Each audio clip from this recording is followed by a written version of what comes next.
നമസ്കാരം. ഇന്ന് മിയാമിയിലെ അതിഥികൾ കോഴിക്കോട് വെള്ളയിൽ പോസ്റ്റ് ഓഫീസിലെ ഉദ്യോഗസ്ഥരാണ്. മിനി മേഡാണ് ഇത് കോർഡിനേറ്റ് ചെയ്തത്. പിന്നെ പലരും കടലുണ്ടിയിലെ ഇക്കോ ടൂറിസം ഒക്കെ തന്നെ ആദ്യമായിട്ട് അനുഭവിക്കുന്നവരാണ്. മിയാമി ഒരുക്കി തന്ന അന്നത്തെ ഒരു വൺ ഡേ ടൂറ് എങ്ങനെയായിരുന്നു എന്നത്തെ ഒരു അനുഭവം നമുക്ക് നോക്കാം. മേഡം നമസ്കാരം, ഒന്ന് പരിചയപ്പെടാമോ? പേര് പറഞ്ഞോളൂ.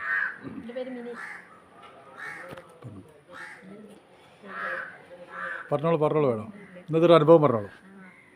നമ്മൾ ഇങ്ങനെ ടൂറ് അറേഞ്ച് ചെയ്ത് തന്നതിന് ഇങ്ങനെ കാണാൻ ഒരു അവസരം നമുക്ക് ഇത് തുടങ്ങുമ്പം ഇത് ചെറിയൊരു ഇതാണോ തോന്നി ഇങ്ങനെ കയറി കഴിഞ്ഞപ്പം. പക്ഷെ കുറച്ചങ്ങോട്ട് പോയപ്പോഴേക്കും അതിൻ്റെ ആ ശാന്തതയും അതിൻ്റെ വാസ്റ്റ് കുറച്ച് ഏരിയ കൂടുമ്പോൾ നല്ല രസമുള്ള അനുഭവമായിരുന്നു. സൈലൻസ് ആയിരുന്നു ഇതിൻ്റെ മെയിൻ ഇത്. കാരണം എഞ്ചിൻ്റെ ശബ്ദം പോലും ഉണ്ടാകാൻ പാടില്ല എന്നുള്ളതിൽ എഞ്ചിനില്ലാത്തതിൻ്റെ സുഖം അനുഭവിച്ചതിലുണ്ടായിരുന്നു. പുറത്തേക്ക് നമ്മളെ കാഴ്ച പോയത് ഇങ്ങനെ സംവിധാനത്തായതുകൊണ്ട് അതുകൊണ്ട് മിയാമിക്ക് വേറിട്ട അനുഭവമായി തന്നെ പറയാം. മറ്റു ബോട്ടിൻ്റെ ശക്കടകട ശബ്ദവും അടിപൊളി പാട്ടും ബഹളമൊന്നും ഇല്ലാതെ പുറമേയുള്ള ശബ്ദങ്ങളൊക്കെ നമുക്ക് ചെയ്തെടുക്കാൻ കഴിഞ്ഞുകൊണ്ടാണ് എനിക്ക് ഏറ്റവും വലിയ അനുഭവം. മേഡം എൻ്റെ ഭക്ഷണം ഒക്കെ എങ്ങനെ ഉണ്ടായിരുന്നു? നല്ലതായിരുന്നു. അതിന് നിങ്ങൾക്ക് ഒരുപാട് താങ്ക്സ് പറയുന്നു. പാട്ടൊക്കെ പാടിയല്ലോ. അപ്പോൾ ഒരു ദിവസം ഒന്ന് പിന്നെ ടോട്ടൽ എൻജോയ് ചെയ്തു. വളരെ സന്തോഷമായി.